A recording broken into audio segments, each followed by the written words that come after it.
I'm Jolly McPhee. I'm with the Internet Society New York. I tried to introduce myself earlier. Yes. I've got a couple of questions from our members that couldn't be here. Please. One of whom is Avri Doria, who is the winner of the multi-stakeholder. Yes. Yes, award. we know Avri well. Yes. So she notes the Montevideo, meetings, declaration with the I-Star group, Bless you. and how that presented a sort of unified front, Yes. which led to NetMundial and how that all worked. Yes. And how that has been kind of shattered recently with the thing going with WEF. After the first WEF meeting, Yes. there was people said, well, this isn't the NetMundial that we voted for, that Yes. we agreed on.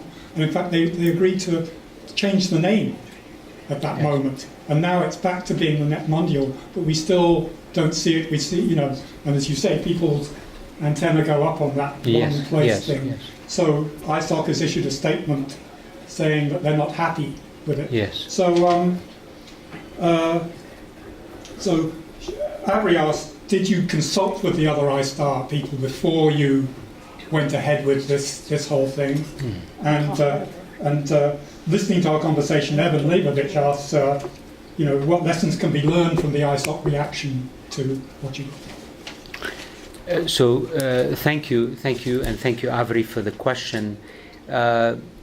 Look, yes, I have consulted with the I-Stars on our count about 4, possibly 5 times since Sao Paulo about this.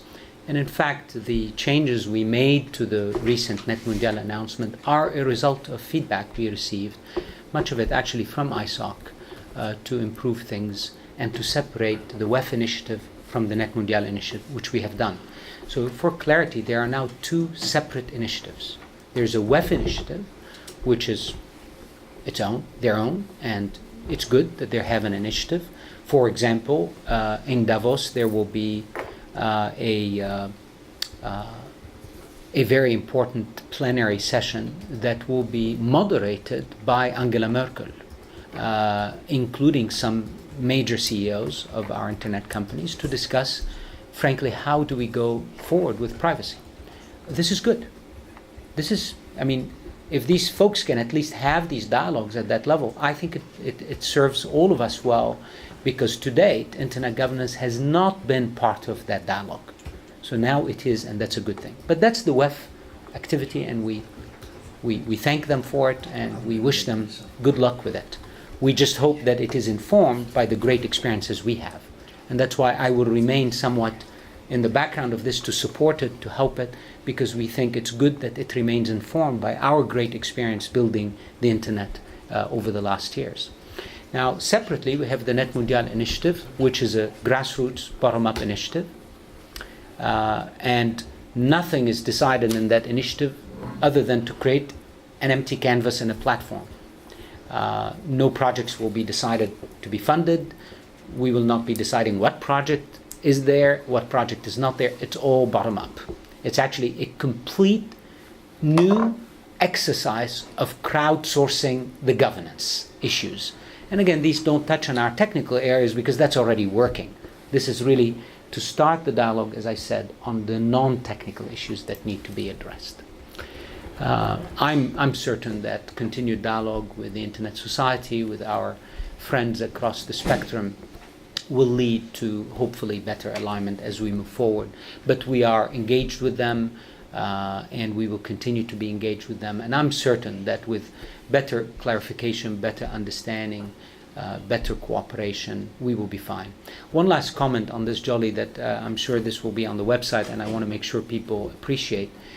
There were some questions whether the NetMundial Initiative has any link or impact or direct role with the transition of ICANN into independence.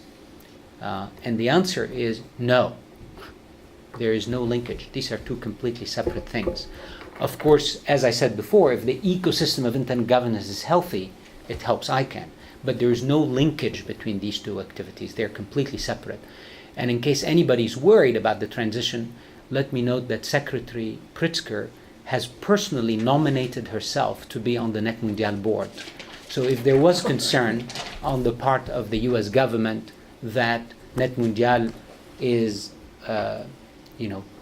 potentially going to cause issues to the transition, I think these concerns should go away by understanding. This leads me to my second question, which is from our member Danny Younger, and he says, I'd appreciate getting Fadi's take on the Defending Internet Freedom Act of 2014, which you obviously know.